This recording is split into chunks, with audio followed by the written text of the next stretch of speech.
मैंने अंश को मारा नहीं होता तो आज तक तू अपने जीवन पर ये बोझ लेकर जीता क्या? फोन क्यों नहीं उठा रहा है? माँ देखो ना, किसी माँ का कॉल आ रहा है। कौन है ये माँ? I don't know. Tulsi weds Mihir. कभी कभी एक सच सिर्फ सच नहीं होता, वो पूरी जिंदगी उजाड़ने की ताकत रखता है। और जब एक आदमी सालों तक 2 जिंदगी जी रहा हो तो उसके टूटने की आवाज पूरा परिवार सुनता है।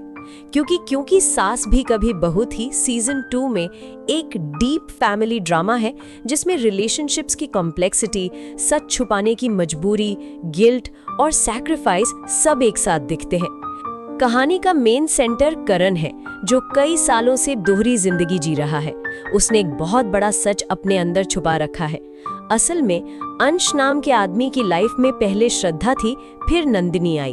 लेकिन अंश का पास्ट बहुत डार्क था, खासकर नंदिनी के साथ उसका बिहेवियर। इसी बीच एक इंसिडेंट हुआ जिसमें अंश की मौत हो गई और ये सच सामने आता है कि अंश को तुलसी ने मारा था। ये बात पूरे परिवार से छुपाई गई। करण असल में अंश के बेटे प्रियांश को पाल रहा है, लेकिन सबके सामने वो उसका पिता बना हुआ है। नियति करण को अपना पति मानती है और प्रियांश उसे अपना फादर। इस तरह करण एक जिम्मेदारी निभा रहा है जो उसने अपने परिवार और सिचुएशन की वजह से उठाई है। उसका मानना है कि ये सब किस्मत का खेल है और शायद इसीलिए वो इस बच्चे की जिंदगी में आया। दूसरी तरफ नंदिनी है, जो अंश के साथ अपने ट्रॉमेटिक पास्ट से मुश्किल से बाहर निकली है।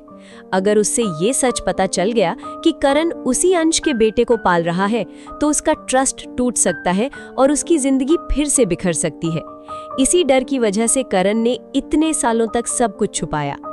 तुलसी, जो कि एक माँ है, अपने गिल्ट के साथ जी रही है क्योंकि उसने अंश को मारा था। उसे लगता है कि करण जो दर्द सह रहा है वो उसके किए की सजा है। अब तुलसी चाहती है कि सच सबके सामने आ जाए क्योंकि उसका मानना है कि सच ज्यादा देर तक छुप नहीं सकता। मिहिर और बाकी लोग इस बात से डरते हैं कि अगर सच सामने आया तो परिवार टूट जाएगा, नंदिनी करण को छोड़ सकती है और सबके रिश्ते खत्म हो सकते हैं। इसलिए वो चाहते हैं कि सच छुपा ही रहे। करण खुद भी इस बात को समझ रहा है कि एक झूठ को छुपाने के लिए 1000 झूठ बोलने पड़ते हैं। लेकिन अब सिचुएशन ऐसी हो गई है कि सच छुपाना मुश्किल हो रहा है क्योंकि नंदिनी को शक होने लगा है।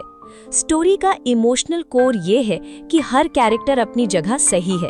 करण ने किसी की जिंदगी बचाने के लिए झूठ बोला, तुलसी गिल्ट में जी रही है, नंदिनी ट्रस्ट और पेन के बीच फंसी है। सब लोग अपने अपने हिसाब से सही है, लेकिन सच एक ऐसा मोड़ लाने वाला है जो सबकी जिंदगी बदल सकता है।